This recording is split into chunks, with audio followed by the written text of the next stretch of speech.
Joining me right now is Jamie Metzl. He is an advisor to the World Health Organization. He served on the U.S. National Security Council during the Clinton administration. He has a Ph.D. in Asian history, and we are happy to have him on this morning. Great to see you, Jamie. Thanks very much for joining me. My pleasure, Maria.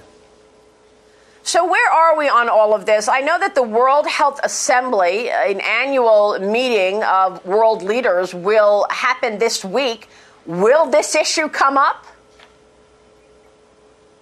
I think it will come up, but the big question for our government and all governments around the world is, are we going to do everything possible to demand the kind of accountability from China, and frankly from ourselves, but most significantly from China, to get to the bottom of how this terrible pandemic began. From day one, China has been engaged in a massive cover-up that's involved destroying samples, hiding records, imprisoning citizen journalists, asking tough questions, and it's established a universal gag order preventing Chinese scientists from saying or writing anything publicly without Chinese government approval. And millions of people are dead as a result of this cover-up. It's got to end, and I think our government and governments around the world will have an opportunity at the World Health Assembly when it opens tomorrow to demand a very, very significant change.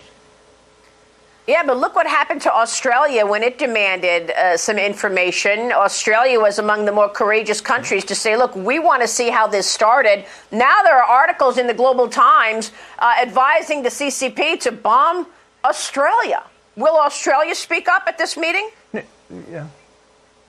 So it's really outrageous. I'm glad that you mentioned that, Maria, because Australian Prime Minister Scott Morrison early last year was raising some pretty tough questions about COVID origins. And China blasted Australia. They cut back on imports into China of Australian copper and beef and wine and many other of Australia's essential exports. And they were delivering that message, hey, don't ask tough questions or you'll be punished. And then the Australian proposal for a tough resolution at the world, it got completely watered down. And that was kind of what I've called the original sin, because we've had this shambolic, not even investigation.